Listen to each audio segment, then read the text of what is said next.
Hello everyone, this is Satyendra Kumar. GS वाले academy में मैं सत्येंद्र आप सभी का तहे दिल से स्वागत करता हूं। सभी को राम राम, सभी को नमस्कार, सभी को राधे राधे, सभी को वेरी वेरी गुड इवनिंग, सभी को आदाब, सभी को जय हिंद। आप सभी का आपके अपने परिवार यूट्यूब चैनल जीएस वाला में आप सभी का बहुत बहुत तहे दिल से स्वागत करता हूं। मैं सत्येंद्र कुमार और उम्मीद करता हूं आज का आपका दिन मंगलमय रहा होगा। तो आइए इसी क्रम को जारी रखते हुए थोड़ा सा चर्चा मैं आपको 23 जनवरी से संबंधित करूंगा। जैसा कि आप जानते हो 23 जनवरी 2022 को आपका यूपी टेट का एग्ज़ाम होने जा रहा है। इससे पहले तो आपको पता ही होगा कि पेपर लीक हो गया था, लेकिन इस बार नहीं होगा। तो 23 जनवरी के एग्ज़ाम के लिए आप सभी लोग ने कमर कस ली होगी और उम्मीद करता हूं कि जितने भी एस्पिरेंट्स हैं, जितने भी छात्र छात्राएं हैं जो यूपी टेट का एग्ज़ाम देने जा रहे हैं, उन्होंने थ्योरेटिकल पोर्शन या थ्योरी को समाप्त कर दिया होगा। तो मैं उन सभी से ये बोलना चाहूँगा कि अपनी थ्योरी को परफेक्ट करने के लिए आप प्रैक्टिस करना चालू कर दीजिए। जितना आप प्रैक्टिस करेंगे ना, आपका एग्ज़ाम से संबंधित जो डर होगा वो पहले ही गायब हो जाएगा। क्योंकि ये वही बात हो गई, थॉर्नडाइक के नियम का पालन करिए। आप मनोविज्ञान सीडीपी पढ़ रहे हैं, सीडीपी 30 क्वेश्चन हल करेंगे तो आपने थॉर्नडाइक का नियम पढ़ा होगा ना, ट्रायल एंड एरर थ्योरी, प्रयास त्रुटि भूल का सिद्धांत। आज गलतियां करो, अभी जितनी भी भूल करना हो गलतियां कर लो। जितने भी एरर हैं आपके, वो धीरे धीरे प्रैक्टिस के माध्यम से दूर होते जाएंगे और एक दिन ऐसा आएगा कि थॉर्नडाइक का जो आपका प्रभाव का नियम है, जो आपको सकारात्मक रिजल्ट देने का कार्य करेगा। तो प्रैक्टिस करिए। जितने भी set paper, model paper, previous question है प्राइमरी जूनियर को, उन सभी को लगा डालिए। तो इन सभी बातों को ध्यान में रखते हुए कौन बनेगा करोड़पति के पहले क्वेश्चन से हम आज के लेक्चर को, वीडियो को स्टार्ट करते हैं। चैनल पर बने रहिए और मैं आप लोगों से एक निवेदन करूंगा कि आप लोग वीडियो को कंप्लीट वॉच कीजिएगा। कंप्लीट वॉच करने के बाद अगर आपको वीडियो पसंद आए तो लाइक शेयर सब्सक्राइब भी कर सकते हैं, अपने फ्रेंड सर्किल में शेयर भी कर सकते हैं। तो आइए पहले क्वेश्चन को आप स्क्रीन पर देख रहे हो। ये लिखा हुआ है कि प्याजे मुख्य रूप से किसके अध्ययन के लिए जाने जाते हैं। ठीक है, भाषा विकास, बी ऑप्शन बोल रहा है यौन विकास, तीसरा बोल रहा है संज्ञानात्मक विकास और डी ऑप्शन बोल रहा है सामाजिक विकास। बच्चों सारी की सारी चार ऑप्शन को भी ध्यान में रखिएगा।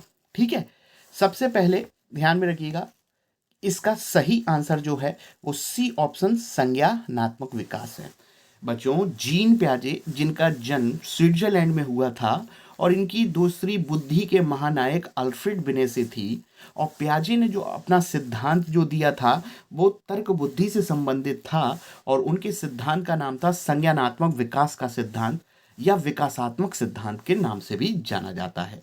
जहां पर उन्होंने अपने संज्ञानात्मक विकास में कुछ महत्वपूर्ण शब्दावलियां दी और इसके साथ साथ संज्ञानात्मक विकास की चार अवस्थाओं का जिक्र भी किया था। ठीक है, तो पहले का आंसर आप सी लगा लिए होंगे। अब चार कौन कौन सी अवस्थाएं होती हैं, आगे आने वाले क्वेश्चन में हम लोग चर्चा जरूर करेंगे। तब भी मैं आपको संक्षेप में बता देता हूं। पहली अवस्था संवेदी गामक थी, 0 से 2 वर्ष। दूसरी अवस्था बेटा पूर्व संक्रियात्मक थी, 2 से 7 वर्ष। तीसरी अवस्था बेटा मूर्त संक्रियात्मक या ठोस संक्रियात्मक थी, 7 से 11 वर्ष।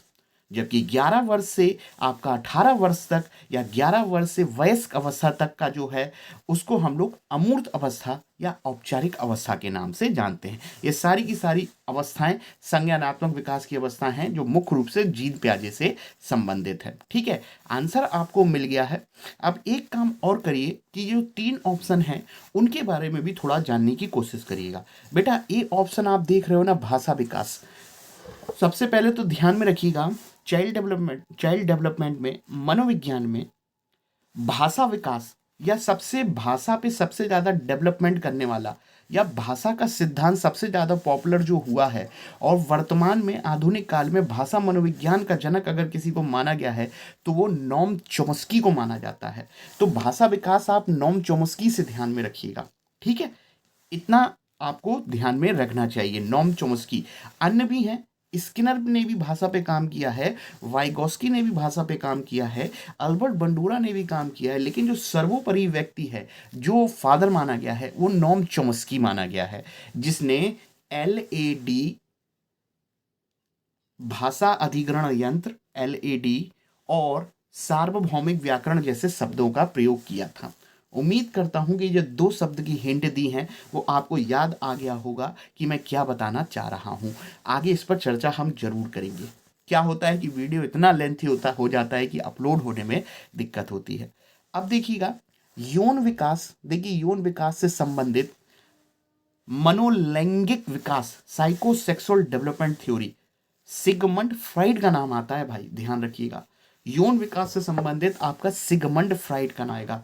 मनोलैंगिक विकास का सिद्धांत, ये वही सिगमंड फ्राइड हैं जिन्होंने मनोविश्लेषणवाद का सिद्धांत दिया था।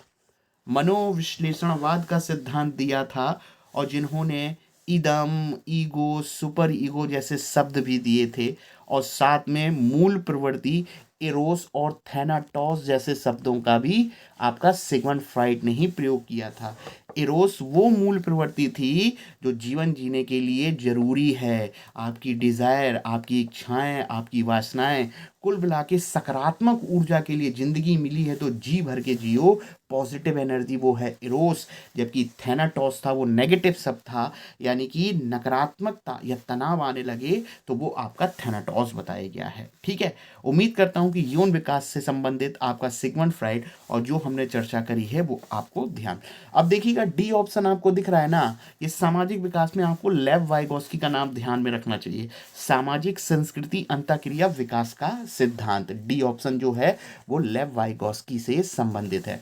उम्मीद करता हूं कि ये जितनी हमने चर्चा करी आपको पहले क्वेश्चन से संबंधित आपको ध्यान में रहेगी। आइएगा इसी क्रम में हम लोग सेकंड क्वेश्चन की ओर आगे बढ़ते हैं।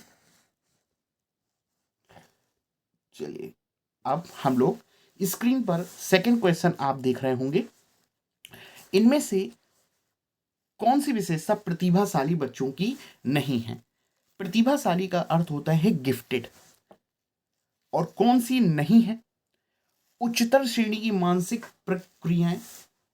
भाई, कोई भी जीनियस गिफ्टेड बच्चा होगा तो उसका बुद्धि लब्धि 130 140 होता है और उसकी दिमाग की क्षमताएं तो तेज होती हैं। तो ए ऑप्शन तो होगा, जबकि पूछ क्या रहा है, नहीं है। जबकि ए ऑप्शन है उच्चतर श्रेणी की मानसिक प्रक्रियाएं करता है प्रतिभाशाली बालक। उच्च आत्म क्षमता, बिल्कुल अपने अंदर से आत्म क्षमताएं उसके अंदर होती हैं कि वो किसी भी चीज को हल करने के लिए कॉन्फिडेंट होते हैं आपके, बिल्कुल सही। सी ऑप्शन देखिएगा, निम्न औसतीय मानसिक प्रक्रियाएं, यही गलत है। प्रतिभाशाली बच्चों के लिए निम्न क्षमताएं नहीं होती हैं उसकी, दिमाग की निम्न औसत क्षमताएं नहीं होती हैं उसकी, ध्यान में रखिएगा। 80-90 वाला आईक्यू वाला नहीं होता है और निम्न नहीं होता है, तो यही ऑप्शन गलत है और वो यही पूछ रहा था, यानी कि डी ऑप्शन भी आपका सही होगा। अंतर्दृष्टि समस्याओं का समाधान। अंतर्दृष्टि का अर्थ है कि प्रतिभाशाली बच्चे सूझबूझ का, कोहलर का सूझबूझ का सिद्धांत का भी पालन करते हैं, क्योंकि अंतर्दृष्टि का अर्थ होता है सूझबूझ, यानी कि ए सही, बी सही, डी सही। गलत कौन सा है? आपका सी, और गलती हमारा पूछा गया था कि कौन सी नहीं है, और उम्मीद करते हैं आपने आंसर लगा लिया होगा। चलिए, अब हम लोग इसी क्रम में अगले क्वेश्चन की ओर आगे बढ़ते हैं। अब चलिए, ये तो बहुत ही बेहतरीन क्वेश्चन नजर आ रहा है, इस क्वेश्चन को सॉल्व करिएगा। निम्नलिखित में से कौन सा बाल विकास का एक सिद्धांत नहीं है? जब भी आप मनोविज्ञान पढ़ते हो ना, तो वृद्धि एवं विकास में आपको विकास से संबंधित, वृद्धि से संबंधित 14-15 सिद्धांत नियम देखने को मिलेंगे। अब उन्हीं से संबंधित ये क्वेश्चन है और आपके एग्जाम के लिए ये वाला पोर्शन इंपॉर्टेंट है। ठीक है, ये जो क्वेश्चन आया है, देखते हैं कौन सा सिद्धांत नहीं है। पहले तो यही देख लेते हैं कौन कौन से होते हैं। सभी विकास एक क्रम का पालन करते हैं। भाई, हमने पहले ही बोला था ना, विकास और वृद्धि एक क्रम में होती है, यानी कि पहले भ्रूण अवस्था, फिर शैशवावस्था, फिर बाल्यावस्था, फिर आपका किशोरावस्था। ऐसा नहीं होता है कि पहले बाल्यावस्था आ जाए और शैशवावस्था बाद में आए। ऐसा नहीं है कि आपका भ्रूण अवस्था एंड में आए और किशोरावस्था पहले आए, यानी कि एक क्रम है। A1 के बाद 2, 2 के बाद 3, 3 के बाद 4, यानी कि विकास के सिद्धांतों में ये होता है, ये एक क्रम का पालन करते हैं। यानी कि जबकि पूछ क्या रहा है, कौन सा नहीं है, जबकि ये तो ए ऑप्शन सही है। विकास के सभी क्षेत्र महत्वपूर्ण होते हैं, बात बिल्कुल सही है, क्योंकि किसी भी व्यक्ति का विकास में उसकी शरीर की वृद्धि के साथ उसकी दिमाग की क्षमताएं, यानी कि संज्ञानात्मक विकास या मानसिक विकास, उसका इमोशनल डेवलपमेंट, उसका संवेगात्मक विकास, उसका नैतिक विकास, उसका भाषाई विकास, विकास के जितने भी पहलू हो सकते हैं वो सारे के सारे क्षेत्र महत्वपूर्ण होते हैं। ये भी विकास का एक सिद्धांत है।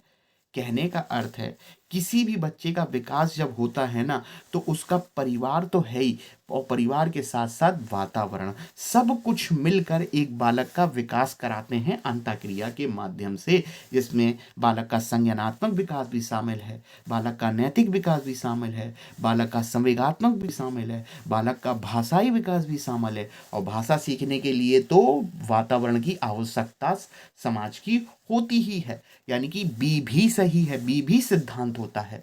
अब तीसरे पे पहुंचते हैं, सभी विकास परिपक्वन तथा अनुभव की अंतःक्रिया का परिणाम होते हैं। बिल्कुल सही, बिल्कुल सही। जो विकास होता है परिपक्वन, यानी कि मैच्योरिटी, धीरे धीरे जैसे जैसे वृद्धि होगी हमारी परिपक्वता बढ़ती है, मैच्योरिटी बढ़ती है, तथा अनुभव की अंतःक्रिया का परिणाम होते हैं। बिल्कुल सही, ये भी आपका सही है। ए बी सी, और सी वाला तो वुडवर्थ की भाषा बोल रहा है, सी वाला तो वुडवर्थ की भाषा बोल रहा है कि डेवलपमेंट जो होता है वो आनुवांशिकता, आनुवांशिकता और वातावरण के गुणनफल की अंतःक्रिया का परिणाम होती है। याद रखिएगा जो मैंने डेफिनेशन बोली, सी भी सही है। अब डी ऑप्शन बोले, सभी विकास तथा अधिगम एक समान गति से आगे बढ़ते हैं। ऐसा नहीं होता, दोनों एक दूसरे से अंतर संबंधित हैं, दोनों एक दूसरे से अंतर संबंधित है, लेकिन एक समान गति से आगे नहीं बढ़ते हैं। और ये कोई सिद्धांत है ही नहीं है, पहली बात तो, ठीक है। विकास और अधिगम एक दूसरे से संबंधित हैं, नो डाउट, लेकिन इनका कोई एक सिद्धांत आपका वृद्धि विकास के अध्याय में देखने को नहीं मिलेगा आपको, जबकि ऊपर के तीन तो आपको देखने को मिलते ही हैं। यानी कि गलत आंसर आपका निकल के आएगा दिल्ली, डी ऑप्शन। उम्मीद करता हूं आपने आंसर लगा लिया होगा। इसी क्रम में चौथे क्वेश्चन की ओर अब हम लोग आगे बढ़ते हैं, और चौथा क्वेश्चन आपके सामने बोल रहा है, क्रिया प्रसूत अनुकूलन का सिद्धांत किसने दिया था। भाई ये क्वेश्चन जो है इस बार अगर एग्जाम में आया तो ध्यान में रखना, वो क्रिया प्रसूत के नाम से नहीं आएगा, या सक्रिय अनुबंधन के नाम से नहीं आएगा, या ऑपरेंट कंडीशनिंग के नाम से नहीं आएगा। क्योंकि पहले तो हम यही देख लें कि यह सिद्धांत स्किनर ने दिया था अपनी पुस्तक behaviour of organism, behaviour of organism, most important किताब है स्किनर साहब की। बिहेवियर ऑफ ऑर्गेनिज्म स्किनर ने लिखी, और ये क्रिया प्रसूत या सक्रिय अनुबंधन का सिद्धांत स्किनर ने दिया, जिन्होंने अपना प्रयोग चूहों और कबूतरों पर किया था, और जिनके सिद्धांत को नैमित्तिक अनुबंधन के नाम से भी जानते हैं। ध्यान में रखिएगा, नैमित्तिक। और भी देखिएगा बच्चों, जो क्रिया प्रसूत का सिद्धांत है ना, इसके एक दो और अन्य नाम हैं। जब मैं थ्योरी आपको पढ़ाऊंगा तो एक दो नाम और बता दूंगा, अभी नैमित्तिक तो आप ध्यान में रखेंगे ही रखेंगे। इसके साथ एक और नाम ध्यान में रखिएगा, जैसे थॉर्नडाइक के नियम को एसआर के नाम से जाना जाता है, वही स्किनर के सिद्धांत को हम लोग आरएस के नाम से जानते हैं। ध्यान रखिएगा, आरएस के नाम से जानते हैं, जहां आर आपका रीइंफोर्समेंट या पुनर्बलन होता है। ध्यान रखिएगा, पुनर्बलन पे विस्तृत व्याख्या स्किनर साहब ने दी है, जबकि पुनर्बलन का सिद्धांत अगर मुख्य रूप से पूछे तो क्लार्क हल का नाम आता है। जो मैं थ्योरी बोल रहा हूं ना, बहुत ध्यान से सुनना, अगर ये बोले कि पुनर्बलन का सिद्धांत किसने दिया, हल ने दिया है, अगर हल ऑप्शन में ना हो तब जाइएगा स्किनर साहब, ठीक है। और स्किनर के सिद्धांत को हम लोग आरएस के नाम से जानते हैं, और थोड़ी देर पहले ही मैंने आर का अर्थ आपको बताया है, और उम्मीद करते हैं एस का अर्थ तो आप समझते ही होंगे, स्टिमुलस, उद्दीपक। और उद्दीपक वो वाला है जिसको आप चाहते हो कि ये चीज मिल जाए। जैसे आप 23 जनवरी के एग्जाम घर से निकले हो एक लक्ष्य लेके, 23 जनवरी आपका लक्ष्य है, आपका उद्दीपक है, आपकी वो मछली की आंख की तरह है, आपका ध्येय है, गोल है, टारगेट है, स्टूमलस, जो आपको मजबूर कर दे काम करने के लिए। और जब काम करोगे तो आपको अनुक्रिया यानी कि दौड़ना भागना पड़ेगा, तो वो चीज कहलाती आपकी रिस्पॉन्स या अनुक्रिया। चूंकि इन्होंने अपने सिद्धांत में अनुक्रिया से कहीं अधिक बल रीइंफोर्समेंट पुनर्बलन पे दिया था। उम्मीद करता हूं आपने चौथे का आंसर स्किनर लगा लिया होगा। और एक बात और मैंने बोलूंगा कि शिक्षण की अभिक्रमित अभिक्रमित जो होता है ना, प्रोग्राम इंस्ट्रक्शन जो होते हैं, अभिक्रमित शिक्षण विधि जो है वो मुख्य रूप से स्किनर के द्वारा ही दी गई है। ठीक है, तो ये जो है इस पर अभिक्रमित है। और भी आपकी एक दो चीजें और आएंगी, हो सकता है इसी सेट पेपर में आपको अभिक्रमित शब्द प्रोग्राम इंस्ट्रक्शंस किसने दिए हैं, स्किनर का नाम देखने को मिलेगा, क्राउडर का भी नाम आता है। और ये एक बहुत इंपॉर्टेंट टॉपिक है बच्चों, ध्यान में रखिएगा, वो पूछेगा, क्योंकि हो सकता है कि 23 जनवरी को आने वाले क्वेश्चन नए देखने को मिले आपको, तो आप पहले से तैयार रहिए। अभिक्रमित अनुदेशन प्रोग्राम इंस्ट्रक्शन देने वाला व्यक्ति स्किनर ही था। ठीक है, कौन था? स्किनर ही था। चलिए अब हम लोग आगे बढ़ते हैं। अब देखो भाई, मैंने आपको चौथे का आंसर बता दिया। अब देखो पावलाव, देखो चौथे का आप ए ऑप्शन देख रहे हो, आप ध्यान से देखो, चौथे का ए ऑप्शन पावलाव शास्त्रीय अनुबंधन का सिद्धांत दिया था। 1904 में कुत्ते की लार पर अध्ययन किया, पाचन क्रिया पर शोध के लिए नोबेल पुरस्कार मिला। शास्त्रीय अनुबंधन का सिद्धांत, थॉर्नडाइक को आप भूल ही नहीं सकते हैं, प्रयास त्रुटि भूल का सिद्धांत, ट्रायल एरर थ्योरी, और साथ में एसआर सिद्धांत बोलते हैं। इनका प्रयोग मछली और बिल्ली पर था, थॉर्नडाइक का, जिन्होंने शिक्षा मनोविज्ञान का जनक भी बोल देते हैं इनको, शिक्षा से संबंधित बहुत काम किया। और साथ में एक बात और ध्यान में रखिएगा, मुख्य नियम और गौण नियम, प्राथमिक नियम और द्वितीयक नियम, प्राथमिक और गौण नियम देने वाला व्यक्ति भी आपका थॉर्नडाइक ही था, शिक्षा से संबंधित। और कोहलर आप जानते हो, जिन्होंने सूझबूझ अंतर्दृष्टि का सिद्धांत दिया था, जो गेस्टाल्टवाद विचारधारा पे आधारित है। ध्यान रखना, गेस्टाल्टवाद एक जर्मनी शब्द है, आगे आएगा क्वेश्चन। मैंने प्रीवियस सेट पेपर जो इससे पहले सॉल्व कराए हैं, काफ़ी कुछ इस पर चर्चा भी की है, तो एक बार जरूर जाके देखिए, वहां पर आपको कुछ ना कुछ सीखने को मिलेगा। तो 4 क्वेश्चन हो गए आपके। चलिए अब हम लोग थोड़ा सा आगे बढ़ते हैं। देखो भाई, मंजिल को पाना है तो हौसले तो बुलंद रखना ही पड़ेंगे। उस दिन आपको, जो कयामत का दिन है आपका 23 जनवरी, मेहनत तो करना ही पड़ेगा। और मेहनत जो है वो सही तरीके से करोगे ना, तो आप जरूर पास होगे, जरूर पास होगे, जरूर पास होगे। विश्वास तो रखो अपने ऊपर, इंसान को अपने ऊपर थोड़ा विश्वास तो रखना ही चाहिए। एक कॉन्फिडेंट पॉजिटिव रहना चाहिए, ओवर नहीं होना चाहिए। मैं ये काम करके ही रहूंगा, अरे ये काम तो मैं कर ही लूंगा यार, कुछ नहीं है, ये चीज बोली ना तो गड़बड़ हो गया, मुझे ये काम कर लूंगा, मैं करके दिखाऊंगा, ये चीज सही है, अरे इसमें क्या है, मैं तो कर ही लूंगा, ये ओवर हो जाएगा, इससे बचिए आप। ठीक है, चलिए आगे बढ़ते हैं हम लोग 5वें क्वेश्चन पे। चलिए अब देखते हैं 5वां क्वेश्चन क्या बोल रहा है। निम्नलिखित में से कौन सा सृजनात्मकता से संबंधित है? देखिए, कोई भी क्वेश्चन करो ना तो इस तरीके से करो कि उसके चारों ऑप्शन भी सीखने को मिले आपको। सृजनात्मकता से रिलेटेड पूछ रहा है क्रिएटिविटी, और देखना क्रिएटिविटी का अर्थ जो होता है ना, भीड़ से हटकर, लीक से हटकर कुछ नया काम करना, इनोवेशन हो, जिसमें नवाचार हो।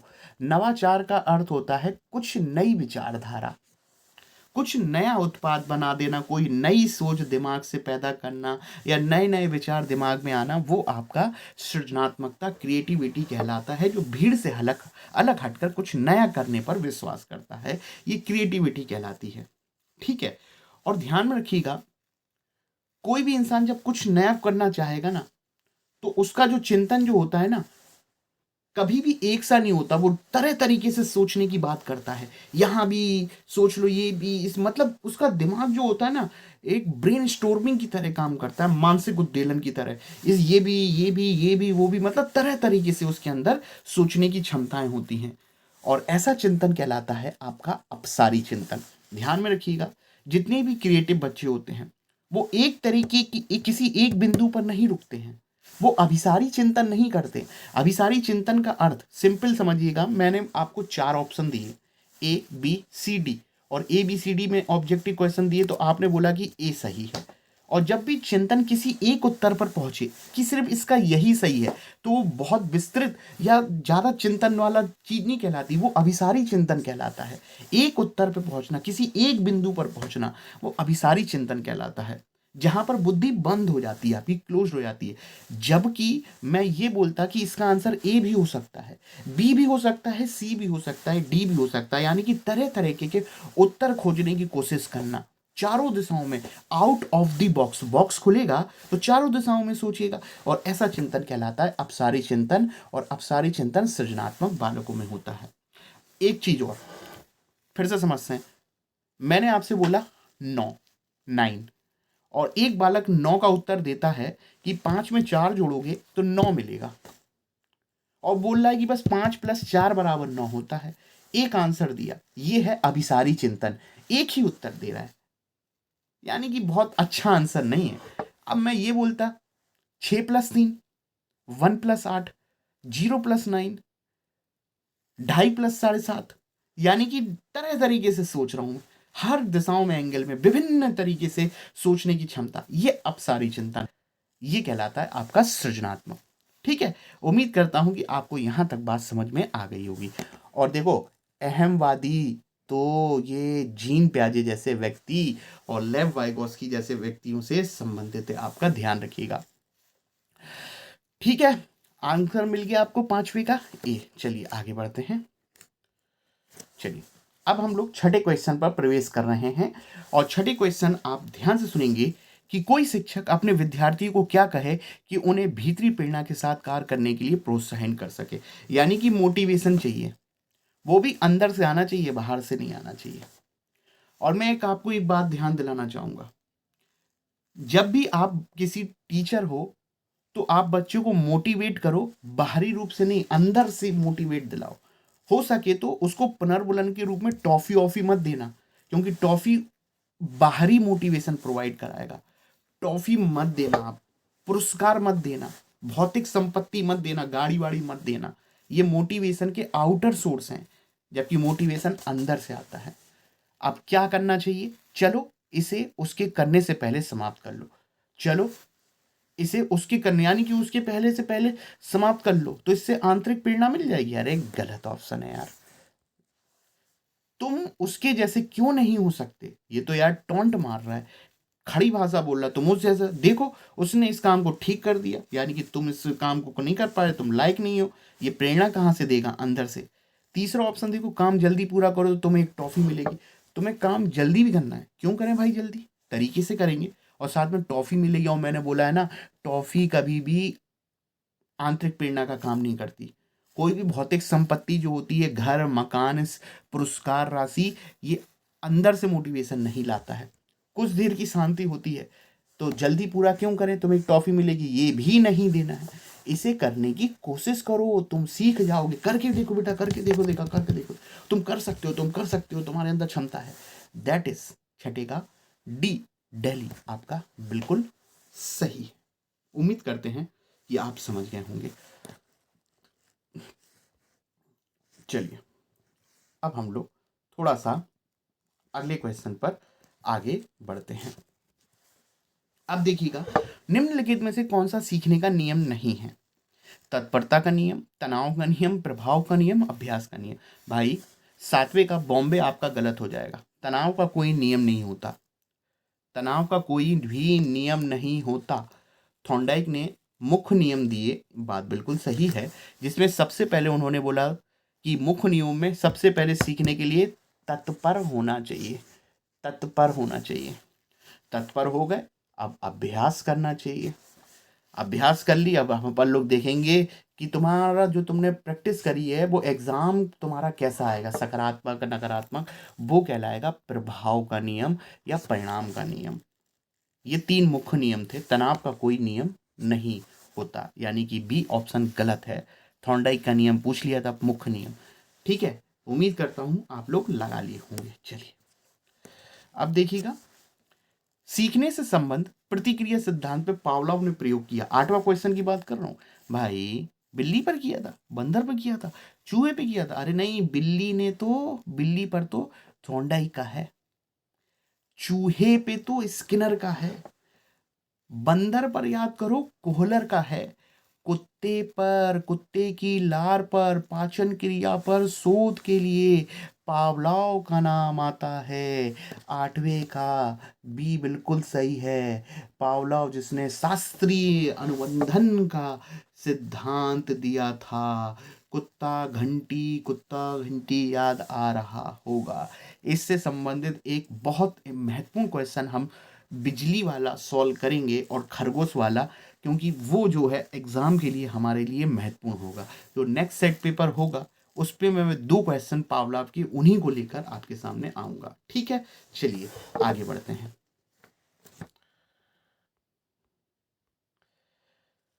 अब देखिएगा नवा क्वेश्चन। चलिए नवा क्या बोलता है, देखो नवा, चलो नवा आपका क्या बोल रहा है। हाँ, सूझ द्वारा सीखने के सिद्धांत का प्रतिपादन किया था। भाई थॉर्नडाइक ने नहीं, वुडवर्थ ने बिल्कुल नहीं, पावलोव ने बिल्कुल नहीं। अभी थोड़ी देर पहले ही चर्चा करी है, कोहलर ने सूझबूझ का सिद्धांत दिया था। सूझ जिसे अंतर्दृष्टि का सिद्धांत या गेस्टाल्टवादी सिद्धांत भी कहते हैं, और ये दिया था कोहलर ने। और सुल्तान नामक वन मानव चिंपैंजी पर अपना प्रयोग किया था। किस विचारधारा पर आधारित था कोहलर का सिद्धांत? गेस्टाल्ट। क्योंकि गेस्टाल्ट एक जर्मनी शब्द है, ये भी ध्यान में रखिएगा, जो समग्रता या संपूर्णता पर बल देता है, अंश पर बल नहीं देता है, संपूर्णता। जैसे कोई फल है, फल अपने आप में पूरा है, उसके टुकड़े टुकड़े तो बाद में होंगे, जबकि पूरी आकृति पर बल देता है, समग्रता पे बल देता है, संपूर्णता पे बल देता है।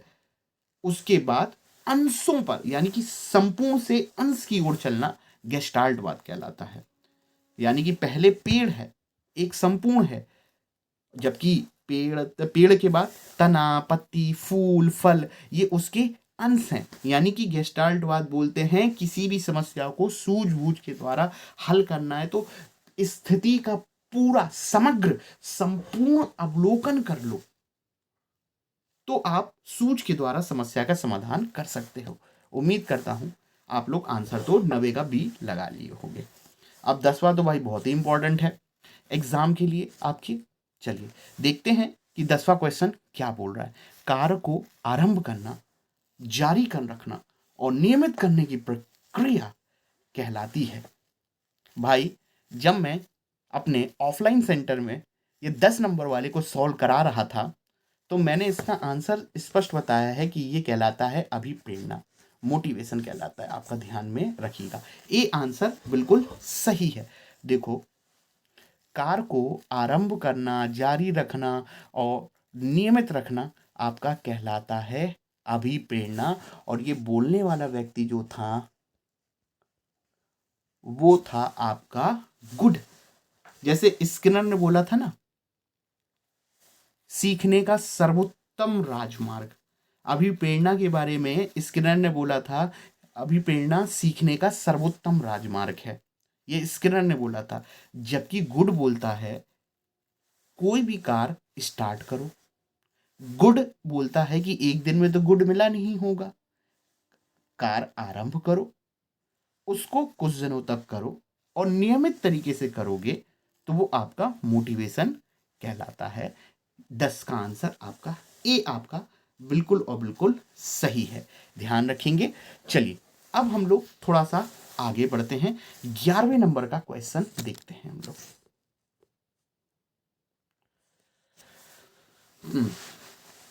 वाइगॉस्की के अनुसार बच्चे स्वयं से क्यों बोलते हैं? भाई ये क्वेश्चन जो है आपको देखने को मिल सकता है। देखो, मैं आपको बता देता हूं कि वाइगॉस्की साहब ने एक शब्द का प्रयोग किया था जिसे निजी भाषा के नाम से जानते हैं। निजी भाषा, सेल्फ टॉक या प्राइवेट स्पीच या प्राइवेट टॉक, यानी कि अपने आप से बात करना। और ये कॉन्सेप्ट देने वाला व्यक्ति था लेव वाइगोस्की, और वाइगोस्की से रिलेटेड ही हम क्वेश्चन सॉल्व कर रहे हैं। और निजी भाषा, सेल्फ टॉक का वाइगोस्की बताते हैं, यार बच्चों पे ना लो, कभी कभार आप अपने ऊपर लेके देखो कि जब आप कोई काम करते हो तो आप अपने आप से, दूसरे से नहीं, अपने आप से बात करते हो कि मन ही मन में कि यार ये ऐसा, और करके कोशिश करते हो कि बोलते हो ये काम इस तरीके से होना चाहिए। यानी कि स्वयं से बात करो किसी समस्या को हल करने के लिए, और हम अपने आप को ही निर्देश देते हैं। अपने आप से बात करके स्वयं को निर्देश देना, डायरेक्ट करना, आपका सेल्फ टॉक या निजी भाषा कहलाता है। एक एग्जाम्पल देता हूँ। मान लेते हैं कि एक रेलगाड़ी है, बचपन में आपने खेली होगी, बहुत सारे एग्जाम्पल हैं, और वो रेलगाड़ी खराब हो गई, और आप उस रेलगाड़ी को सोच रहे हो कि यार ये रेलगाड़ी इस तरीके से दिमाग में इस तरीके से सही हो सकती है। अपने आप से बात कर रहे हो और अपने बात करते हुए ये बोले अरे नहीं ये इधर पे लगाओ तो शायद सही हो जाए। यानी कि स्वयं से बात करके अपने आप को निर्देश या डायरेक्ट करना आपका सेल्फ टॉक या निजी भाषा कहलाता है वाइगोस्की के अनुसार। यानी 11वीं का आंसर आप डी आप बिल्कुल सही लगा लो। डी आपका बिल्कुल सही है कि बच्चे जो होते हैं अपने आप को, कार को दिशा देने के लिए बोलते हैं। ध्यान रखिएगा, ध्यान रखिएगा, 11वीं का आंसर डी बिल्कुल और बिल्कुल सही है आपका। चलिए अब हम लोग 12वें क्वेश्चन की ओर प्रवेश कर रहे हैं, और 12वां क्वेश्चन देखिएगा, क्रोध एवं भय क्या है भाई? क्रोध अभिप्रेरणा है, परिकल्पना है, संवेग है भाई। गुस्सा आ गया, हाथ पांव फूल गए, डर लग रहा है, भय, ये संवेग है। क्रोध आएगा ना तो हो सकता तुम हिंसा ना कर दो, जो हिंसा है ना वो मूल प्रवृत्ति है। भय लग रहा है ना, कंपन हो रहा है, ये संवेग है। शरीर कांप रहा है, ये संवेग भय है। लेकिन जब भागोगे ना डर के मारे तो वो कहलाएगा मूल प्रवृत्ति, क्योंकि ये दोनों क्रोध और भय क्या हैं आपके, एक संवेग हैं। ठीक है, यानी 12वें का आपका बॉम्बे बिल्कुल बिल्कुल सही है। चलिए आगे बढ़ते हैं। अब हम लोग 13वें क्वेश्चन की ओर आगे बढ़ चुके हैं। और बच्चा 13वां क्वेश्चन जो होता है, मैंने बोला था ना सेट पेपर जब सॉल्व करेंगे तो हम एक एक चीज़ को ध्यान में रखते हैं तो थोड़ा समय तो लग ही जाता है। अगर पूरा सेट पेपर सॉल्व करें तो आप 1.5 से पौने 2 घंटा तो मान के चलिए लगेगा ही लग जाएगा। चलिए, दूसरे व्यक्ति के भाव व्यवहार की नकल करना। अब नकली बोल दिया है तो डायरेक्ट देखिए ना, अनुकरण कहलाता है। 13वें का आंसर बी है। अगर वो ये बोलता कि दूसरे व्यक्ति के व्यवहार को देखना तो वो अवलोकन होता, और तुम अवलोकित तो देख तो रहे हो लेकिन नकली की बात कर दी है, तो नकल तो सीधा सीधा तुम देख के तुम उसको कॉपी कर रहे हो, तो वो तो अनुकरण कहलाएगा। तो तीसरे का 13वें का आंसर डायरेक्ट बॉम्बे अनुकरण हो जाएगा। इसमें चिंतन वाली तो कोई बात ही नहीं है, नकल कर रहे हो। कल्पना वाली तो बात ही नहीं है, सीखने वाली तो हाँ ये बात है, सीखते हो लेकिन क्या सीख रहे हो, नकल सीख रहे हो ना। सिंपल बात है, 13वें का आंसर बॉम्बे लगाओ। चलो बिल्कुल सही है। अब 14वें पे पहुंचते हैं। 14वां क्वेश्चन क्या है, 14, यदि पूर्व ज्ञान व अनुभव नए प्रकार के सीखने में सहायता करें। भाई ये क्वेश्चन मैं आपको बता देता हूं, हो सकता है देखने को मिले। अधिगम स्थानांतरण या ट्रांसफर ऑफ लर्निंग, अधिगम अंतरण भी बोल सकते हैं। और ये अधिगम अंतरण या स्थानांतरण के पिता एडवर्ड ली थॉर्नडाइक माने जाते हैं। पहले तो इस बात को ही ध्यान रखना, थॉर्नडाइक, अधिगम अंतरण के पिता थॉर्नडाइक माने जाते हैं, एक बात ये ध्यान रखिएगा। और कुछ सकारात्मक नकारात्मक, देखो वो बोल रहा है पुरानी चीज नई चीज को सीखने में सहायता कर रही है, पुरानी चीज नई चीज को सीखने में मदद कर रही है, और जब मदद करेगी तो सकारात्मक होगा। हो सकता है पुरानी चीज नई चीज को सीखने में बाधा क्रिएट करे या रुकावट क्रिएट करे तो वो नकारात्मक हो जाता। पुरानी चीज नई चीज में ना तो सहायता कर रही है ना ही रुकावट कर रही है, तो वो जीरो हो जाता, आपका शून्य स्थानांतरण हो जाता। तो 3 बताए हैं, सकारात्मक, नकारात्मक और 0। चूंकि सहायता कर रहा है तो ये सकारात्मक प्रशिक्षण अंतरण होगा। 14वें का आंसर, 14 का आंसर बी आपका बिल्कुल और बिल्कुल सही है। आइए अब हम लोग अगले क्वेश्चन की ओर बढ़ते हैं, और ये क्वेश्चन है आपका, ध्यान से देखेंगे, 15वें नंबर पर आपका, सीखी हुई बात को स्मरण रखने या पुनः स्मरण करने की असफलता को। देखो, जो सीख चुके हो उसको स्मरण रखना यानी याद रखना, या पुनः स्मरण करने की असफलता यानी कि आप याद नहीं कर पा रहे हो और असफल हो गए हो, यानी कि आप याद करने में असफल हो और याद नहीं कर पा रहे हो, तो वो स्मृति नहीं है, विस्मृति है। भूल गए वो चीज, असफलता मिल रही याद करने में, यानी कि आप विस्मृति है, भूल गए वो चीज, तभी तो याद नहीं आ पा रही है, तभी तो असफल हो गए हो। यानी कि 15वें का आंसर आपका सी विस्मृति कहलाएगा। ठीक है, याद होता तो स्मृति होता, सफलता, असफलता हो रही है तो विस्मृति होगा। 15वें का आंसर सी लग चुका है।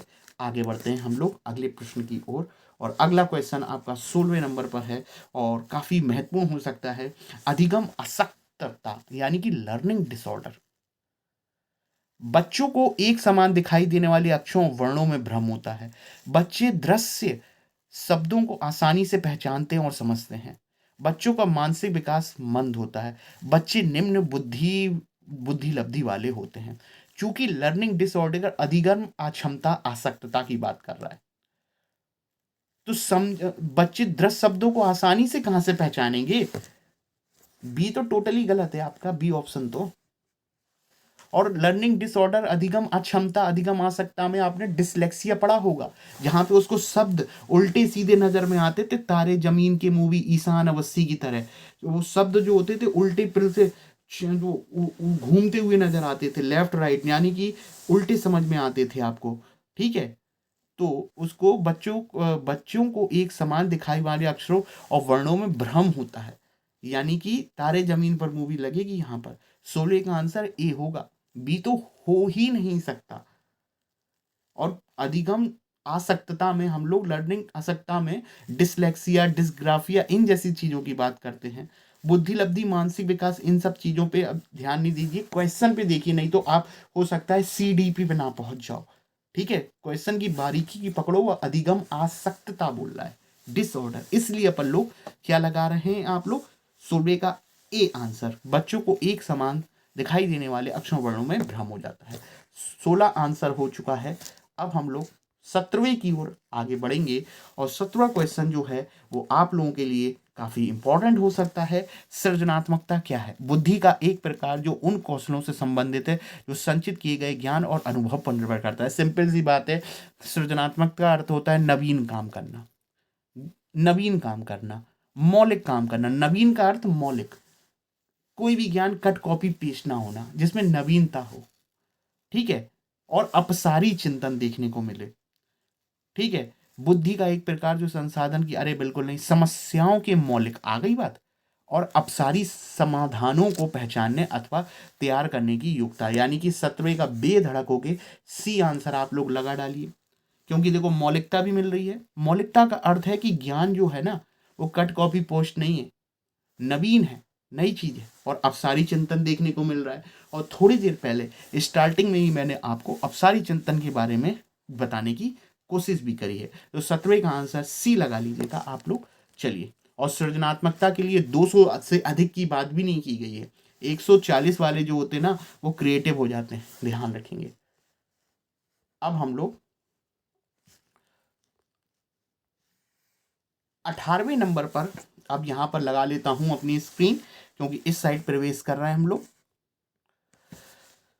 एक प्रभावी कक्षा में बच्चे अपने अधिगम को सुगम बनाने के लिए मार्गदर्शन एवं सहयोग होते शिक्षक से सहायता लेते हैं। बच्चे हमेशा उत्सुक और तैयार रहते हैं, क्योंकि शिक्षक उनकी प्रत्यास्मरण योग्यता का आकलन करने के लिए नियमित रूप से परीक्षा लेता रहता है। बी ऑप्शन तो टोटल गलत कर लो, क्यों मैं बताता हूँ। देखो, कभी भी बच्चे का आकलन प्रत्यास्मरण याद करा के नहीं होता, और रेगुलर टेस्ट वेस्ट करा लेने से भी नियमित रूप से परीक्षा लेता रहता है। देखो, परीक्षा जैसे शब्दों से बचो पेडागोजी को सॉल्व करते समय, और यहाँ पर तो मेमोरी रटन की बात हो गई है। बी ऑप्शन आपका गलत है। अब अगला देखते हैं, बच्चे शिक्षक से डरते हैं। प्रभावी कक्षा में शिक्षक से डरना ही नहीं चाहिए, दंड वंड का तो प्रयोग होना ही नहीं चाहिए। सी ऑप्शन आपका टोटल गलत है। बच्चे शिक्षक का सम्मान नहीं करते और जैसा उन्हें अच्छा लगता वैसा करते हैं, तो ये तो और नेगेटिव है आपका। डी आंसर भी आपका गलत है, यानी कि ए आंसर आपका बिल्कुल और बिल्कुल सही है। तो कैसे हम लोग एलिमिनेट करके भी आंसर निकाल सकते हैं। चलिए 18 क्वेश्चन हो गए हैं। अब हम लोग अगला बढ़ते हैं। 19 क्वेश्चन क्या बोल रहा है। 19 देखिएगा, अमूर्त वैज्ञानिक चिंतन के लिए क्षमता व विकास निम्नलिखित अवस्थाओं में से है। भाई प्याजे का क्वेश्चन पूछ लिया और अमूर्त चिंतन बोल रहा है, और ये अमूर्त प्याजे की चौथी अवस्था है जिसे औपचारिक के नाम से जानते हैं, जिसका समय 11 वर्ष से अधिक 18 वर्ष तक, या हम लोग वयस्क अवस्था भी बोल सकते हैं। यानी कि 19 का आंसर बी है, औपचारिक। और इसी अवस्था को निगमन तर्क की अवस्था भी बोलते हैं। निगमन तर्क की अवस्था जिसका समय 11 वर्ष से अधिक। निगमन क्यों? क्योंकि 11 वर्ष के बाद जब बालक 15-16 साल का होगा तो यहां पर बालक नियमों का निर्माण कर लेता है। क्योंकि बालक किशोर अवस्था में प्रवेश करेगा, औपचारिक अवस्था में, और नियम बना लेता है, और नियम को निगमन बोलते हैं। जबकि बालक कोई छोटा होगा ना, 4-5 साल का, तो वहां पर हम आगमन विधि का प्रयोग करेंगे, क्योंकि आगमन उदाहरण देगा।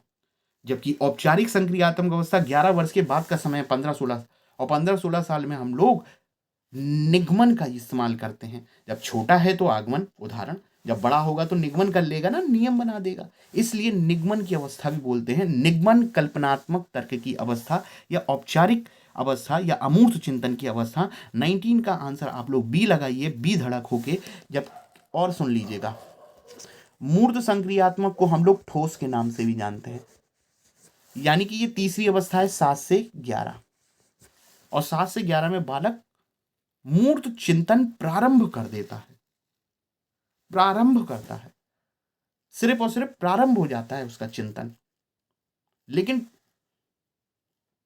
परिपक्व नहीं होता है। परिपक्व कहने को चिंतन प्रारंभ हो गया, मूर्त चिंतन, लेकिन ये स्ट्रांग होगा चौथी अवस्था में जाके। ध्यान रखिएगा, दो बातें बोली अपन ने।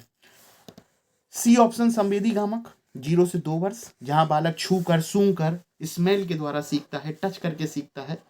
जहां पर इस अवस्था में ऑब्जेक्ट परमानेंसी ओपी 18 से 24 माह में ओपी का गुण देखने को मिलता है।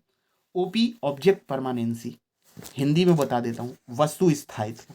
वस्तु स्थायित्व, ध्यान रखना, वस्तु स्थायित्व का गुण पहली अवस्था में 18 से 24 माह में देखने को मिलता है। उम्मीद करता हूं इतना हम लोगों ने चर्चा कर लिया, और 19 का आपने बॉम्बे आंसर तो लगा लिया होगा। चलिए आगे बढ़ते हैं हम लोग। 19 का लगा देता हूं मैं, बी। चलो अब हम लोग अगले क्वेश्चन की ओर। गेस्टाल्ट मनोविज्ञान की आधारशिला किसने रखी? उसने गेस्टाल्ट बोला है, सूझबूझ का सिद्धांत नहीं बोला, ध्यान रखना। उसने जो गेस्टाल्ट बाद जो एक मनोविज्ञान बना, ये जो शब्द है, इस सर्वप्रथम इस्तेमाल करने वाले थे मैक्स वर्देमियर। मैक्स वर्देमियर, और बी आपका बिल्कुल और बिल्कुल सही है। जबकि गेस्टाल्ट से संबंधित जो सिद्धांत था, सूझबूझ का, अंतर्दृष्टि का, वो दिया था कोहलर ने। में आ गई होगी। यानी कि 20 क्वेश्चन हम लोग कर चुके हैं। अब 21 क्वेश्चन की ओर हम लोग बढ़ रहे हैं, और ये क्वेश्चन आपके आगामी परीक्षा के लिए वाकई में बहुत बहुत महत्वपूर्ण होगा। इंपॉर्टेंट है। 21वां, कौन सा विकास का सिद्धांत नहीं है पूछा है, ध्यान से पढ़ना, नहीं है। चलिए अब देखिएगा, विकास संशोधन योग होता है। यानी कि विकास में परिवर्तन को ही संशोधन कहते हैं। संशोधन यानी कि चेंज, और चेंज को परिवर्तन। विकास संशोधन योग होता है, बिल्कुल होता है भाई। विकास में संशोधन परिवर्तन होते हैं भाई। आज जैसे जैसे विकास होगा, अधिगम भी सीखोगे, कुछ समय बाद दूसरा अधिगम सीखोगे। इसको इस तरीके से समझिए, आज आपकी हाइट बचपन में कुछ और थी, कुछ समय बाद ज्यादा हुई, थोड़े समय बाद और बढ़ी। ये संशोधन नहीं है। पहले आपका वजन इतना था, फिर आपका बढ़ता गया, फिर धीरे धीरे और बढ़ता गया। ये संशोधन नहीं है। पहले आपकी सोचने समझने की क्षमता कम थी, उसकी को आपकी बाल्यावस्था में थोड़ी सी बढ़ती गई, किशोर अवस्था में आपकी और बढ़ गई। तो ये क्या विकास नहीं है? इसमें संशोधन नहीं हो रहा सोचने समझने, यानी कि विकास में संशोधन होता है, होता है। यानी कि विकास जो होता है उसमें संशोधन होता है, और ये विकास का आपका एक सिद्धांत है। ठीक है, विकास केवल संस्कृति से शासित होता है और निर्धारित होता है। ये ऑप्शन थोड़ा सा गड़बड़ नजर आ रहा है। सी ऑप्शन और देखो, विकास जीवन पर्यंत होता है। बात बिल्कुल सही है, सी ऑप्शन बिल्कुल सही है, विकास जीवन पर्यंत चलता है, जबकि वृद्धि रुक जाती है आपकी, विकास आपका जीवन पर्यंत चलता है। डी ऑप्शन देखो, विकास वंशानुक्रम और पर्यावरण दोनों द्वारा प्रभावित होता है, बिल्कुल सही है। और डी ऑप्शन तो ये वुडवर्थ ने दिया था, और वुडवर्थ बोलता था विकास जो होता है वो आनुवांशिकता और वातावरण जो होता है दोनों के गुणनफल के अंतःक्रिया का परिणाम होता है। यानी कि डी भी सिद्धांत है, आपका ध्यान, डी सिद्धांत है, ए सिद्धांत है, और आपका सी भी सिद्धांत है। बी नहीं है, बी आपका गलत है। क्यों? पढ़ो ध्यान से। विकास केवल संस्कृति से शासित और निर्धारित होता है, नहीं, संस्कृति तो समाज का अंग है, और समाज कहाँ का पोर्शन है? वातावरण का पोर्शन है। यानी कि इसमें संस्कृति यानी समाज, यानी समाज यानी वातावरण, यानी कि ये पर्यावरण वातावरण की बात कर रहा है, आनुवंशिकता की बात नहीं कर रहा है। अधूरा स्टेप बोल दिया, दो चीजें नहीं बोली उसने, एक बोली, और पकड़ते तो आपको यही आपको गलत भी मिल जाता, और ऑप्शन चेक करते तब भी आपको वहीं पे पहुंच रहे हो कि ये नहीं होगा, बॉम्बे गलत है। उम्मीद करता हूं यहां तक आप समझ गए होंगे। चलिए अब हम लोग आगे बढ़ते हैं। बाल केंद्रित चाइल्ड सेंटर्ड एजुकेशन की बात कर रहा है भाई। एक विशेषता है, शिक्षक की भूमिका ज्ञान को सीखने के लिए उसे प्रस्तुत करना और शिक्षार्थियों का मापदंडों पर आकलन करना। शिक्षक के मार्गदर्शन से शिक्षार्थियों को अपनी स्वयं की समझ का निर्माण करने के लिए उत्तरदायी बनाना। शिक्षक के द्वारा बल का प्रयोग करना, सी ऑप्शन तो वैसे ही गलत हो गया, बल प्रयोग करते नहीं है। अब देखो, शिक्षक बच्चों के लिए व्यवहार के समरूप तरीकों को निर्धारित करता है, और जब वे उसका पालन करते हैं तो उन्हें उपयुक्त पुरस्कार देता है। पुरस्कार नहीं देना यार, बल का प्रयोग नहीं करना, पेडागोजी को सॉल्व करते समय रटंत विद्या का प्रयोग नहीं करना है, यादवाद चीज़ों का प्रयोग नहीं करना है। अगर देखो ना, यहाँ पर शिक्षक जो होंगे ना, बच्चे का मार्गदर्शक गाइडेंस होंगे, और बच्चे जो होता है ना, शिक्षकों के मार्गदर्शन से स्वयं की नॉलेज क्रिएट करेंगे, स्वयं की समझ का निर्माण करेंगे। यानी कि बी आपका बिल्कुल सही है, और इस टाइप की चीज आपको देखने को मिलेगी। और ये एक शब्द को डिनोट कर रहा है, संरचनावाद। संरचनावाद का अर्थ है कि बच्चे अपनी नॉलेज स्वयं क्रिएट करेंगे, स्वयं ज्ञान का निर्माण करेंगे। इसको संरचनावाद या हम लोग रचनावाद भी कहते हैं, और इसी पर आधारित आपका एनसीएफ है। एनसीएफ स्पष्ट बोलता है कि बच्चे अपनी नॉलेज स्वयं कंस्ट्रक्ट करते हैं, शिक्षक मार्गदर्शन दे, नॉलेज तो बालक अपनी स्वयं क्रिएट कर ही लेगा। दंड वंड नहीं देना है, पुरस्कार पुरस्कार नहीं देना है, बी ऑप्शन बिल्कुल सही है। चलो अब कितना हो गया? एक मिनट एक मिनट एक मिनट, कितने पे पहुंच गए थे हम लोग? ये आपका ए बी सी डी 22। हाँ अभी और हैं, अब देखते हैं, वीडियो लंबा होता जा रहा है। एक क्वेश्चन और सॉल्व कर लेते हैं, उसके बाद हम लोग इसको अगले सेट पेपर में करेंगे, ठीक है? क्या है ना कि आप लोग भी थोड़ा सा ब्रेक चाहोगे, फिर मैं सबको अटैच कर दूंगा एक बाद में। मैंने भी एक चीज़ सीखी है कि कोई चीज़ टुकड़ों में, मतलब थोड़ा थोड़ा करके सीखा जाए। एकदम से कोई चीज़ आ जाती ना तो डाइजेस्ट नहीं होती, तो थोड़ा थोड़ा करके सीखो, आप कर जाओगे। चलो 23वां देख लेते हैं, पेडागोजी का है। शिक्षण में अध्यापकों के द्वारा विद्यार्थियों का आकलन इस अंतर्दृष्टि को विकसित करने के लिए किया जा सकता है, उन विद्यार्थियों की पहचान करना जिन्हें उच्चतर कक्षा में प्रोन्नत करना है। अरे भाई, सभी को पहचानो ना, उन विद्यार्थियों को पहचान करना जिन्हें उच्चतर कक्षा में प्रोन्नत करना है। ये तो आपका असमानता वाली बात कर रहा है भाई, भेदभाव वाला ऑप्शन है, ये तो गलत हो गया। उन विद्यार्थियों को प्रमोट ना करना जो विद्यालय के स्तर के अनुकूल नहीं है, भाई ये भी गलत है आपका। देखो बी भी गलत है, ठीक है।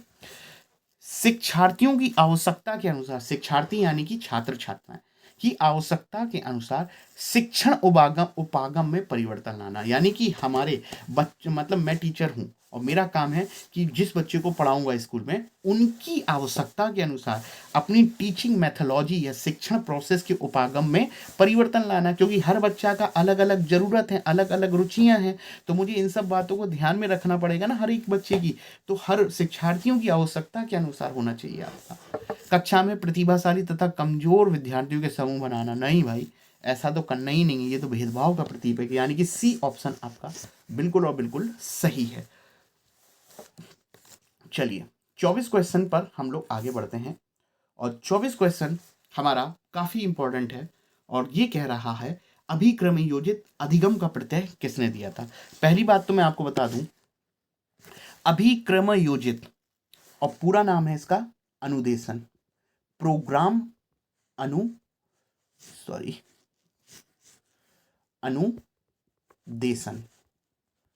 प्रोग्राम इंस्ट्रक्शन एक मेथड है शिक्षण में। इसको विकसित करने का काम आपका स्किनर ने किया है, और स्किनर के साथ साथ क्राउडर का भी नाम आता है। और इसके बारे में इसके जो 4-5 पार्ट हैं थ्योरी के माध्यम से मैं आपको प्रस्तुत करूंगा इसको, क्योंकि ध्यान रखना अभिक्रम योजित अनुदेशन का क्वेश्चन 23 तारीख को देखने को मिल सकता है। इंपॉर्टेंट है इसलिए मैं बोल रहा हूं, ये नहीं कि आ ही गया, ये सब नहीं बोला था। एक चीज महत्वपूर्ण होती है एग्जाम के लिए, तो हम लोग बोल सकते हैं कि ये इंपॉर्टेंट है। तो आपका 24वें का सी आपका है। आपका हल ने तो पुनर्बलन का सिद्धांत दिया था प्रिंसिपल ऑफ बिहेवियर पुस्तक में, ठीक है, ध्यान रखिएगा। 24 क्वेश्चन हो गए। अब हम लोग 25 देखो बेटा, देखो होते ही जा रहे हैं, 30 पूरे हो ही जाएंगे। निम्नलिखित में से कौन सा आयु समूह परिवर्ती बाल्यावस्था श्रेणी के अंत, परिवर्ती यानी कि बाद का, बाद यानी कि बाद को बोलते हैं हम लोग उत्तर, यानी कि उत्तर बालकाल की बात कर रहा है। और उत्तर बालकाल का समय जो होता है आपका जन्म से 6 वर्ष, बिल्कुल नहीं। 11 से 18 वर्ष, बिल्कुल नहीं। 11 से 18 तो आप किशोर में पहुंच जाओगे। 18 से 24 तो आप युवा अवस्था। 6 से 11 होता है आपका। 3 से 6 पूर्व बालकाल, 6 से 11 उत्तर बालकाल, यानी कि डी ऑप्शन आपका बिल्कुल और बिल्कुल सही है, दिल्ली आपका। चलिए लगा लिया होगा आपने। अब देखिएगा 26, वंचित समूह के विद्यार्थियों को सामान्य विद्यार्थियों के साथ पढ़ाना चाहिए, इसका अर्थ क्या है? विशेष शिक्षा, बिल्कुल नहीं, ये तो समावेशी शिक्षा है। एकीकृत भी बोल सकते हैं, लेकिन एकीकृत से जो वर्तमान का जो एडवांस मॉडल है, जिसमें हम बोल सकते हैं कि इक्वालिटी देखने को प्योर रूप से देखने को मिलेगी, तो समावेशी शिक्षा इसका राइट आंसर है। सबका साथ सबका विकास, एक ही सामान्य स्कूल में अंबानी का बेटा